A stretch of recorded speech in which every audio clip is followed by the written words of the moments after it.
Face à cette crise sanitaire sans précédent récent, les établissements scolaires et les universités vont donc fermer à partir de lundi. La mesure concerne 620 000 élèves et étudiants dans l'Académie de Montpellier. Bonjour Sophie Béjean, vous êtes la rectrice de l'Académie. Les parents d'élèves sont très sceptiques sur votre capacité à assurer cette continuité pédagogique.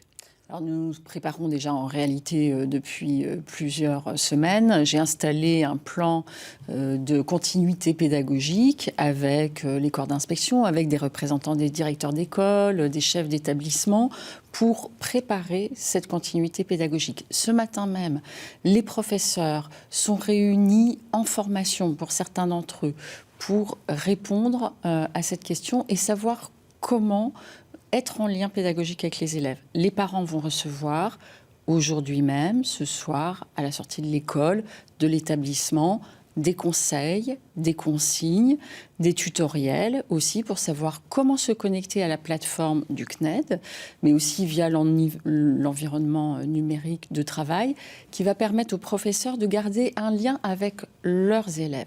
Donc les élèves ne seront plus dans la classe de leur établissement, mais ils seront à la classe à la maison, en lien avec leurs professeurs. Karine Alazet, bonjour. Vous nous avez rejoint pour nous éclairer sur la réaction des syndicats d'enseignants à ces mesures exceptionnelles. Oui, eh bien, ils sont un peu moins enthousiastes que Madame la rectrice, bien sûr. Pour eux, la continuité pédagogique est un leurre. Elle est tout simplement impossible, et tout particulièrement pour les écoles maternelles et primaires où rien n'est vraiment prêt ni prévu pour l'enseignement à distance. Je vous propose d'écouter un enseignant de cours préparatoires, délégué syndical dans l'Hérault. À l'école primaire et encore plus à l'école maternelle, on n'a pas, les outils sont pas encore en place. Dans beaucoup d'écoles, on a souvent d'ailleurs pas d'accès Internet ou d'équipement informatique. Il n'y a pas forcément d'environnement numérique de travail déjà mis en place, contrairement à ce qu'il peut y avoir plus dans les collèges et les lycées. Donc nous, on part un peu de zéro et puis en plus, pour nos élèves, ça remplacera pas l'école. On va creuser des inégalités plutôt qu'autre chose là. Des inégalités économiques et culturelles entre les familles, pointent les syndicats, qui risquent de creuser davantage donc les écarts entre les enfants. Tout le monde n'a pas de compétences, un ordinateur, une bonne connexion Internet, une imprimante ou tout simplement un espace de travail au calme. Une réalité aussi pour les collégiens et les lycéens, Florent, du second degré, même si eux ont plus l'habitude de travailler, d'avoir recours au numérique. Merci Karine. Sophie Béjean, donc le problème, il va se concentrer sur la continuité pour les plus petits. D'abord, il faut se rappeler pourquoi les écoles, et les collèges et les lycées sont fermés. C'est pour préserver la santé de la population. Et ça, c'est notre priorité. Et c'est jusqu'à nouvel ordre et au moins jusqu'aux vacances d'avril. Deuxième chose, c'est que pour les petits, la plateforme de connexion Ma classe à la maison permet l'organisation de classes virtuelles, le lien avec le professeur de la classe et les élèves de cette classe.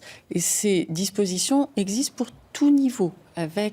C'est le cas pour la maternelle et c'est évidemment le cas pour les petites classes de CP, CE1, etc. Les professeurs sont formés, ils sont accompagnés en ce moment même par les directeurs d'école, par les inspecteurs de circonscription, dans les collèges et lycées, par les chefs d'établissement. C'est les parents qui ne sont pas formés, eux. Alors, les parents vont disposer de tutoriels. Tout ça leur sera transmis ce soir. Ils vont vraiment avoir un accompagnement. Et pour ceux qui n'ont pas d'ordinateur à la maison ou qui sont plus éloignés, on peut aussi travailler l'enseignement à distance avec les ressources classiques de transmettre des notes, des devoirs, des documents. Chaque élève va repartir ce soir avec du travail déjà pour les premiers jours. Un mot sur le dispositif de garde d'enfants pour le personnel soignant. Ça, c'est un dispositif pilote, hein, en un mot. En un mot, nous sommes solidaires des personnels soignants. Ceux qui n'ont pas de solution de garde, nous préparons des solutions pour eux. Leurs enfants seront accueillis à l'école. C'est un service minimum pour les personnels soignants. C'est un enjeu pour la nation de leur accorder ce service. Merci Sophie Béjean d'avoir accepté notre invitation sur ce plateau.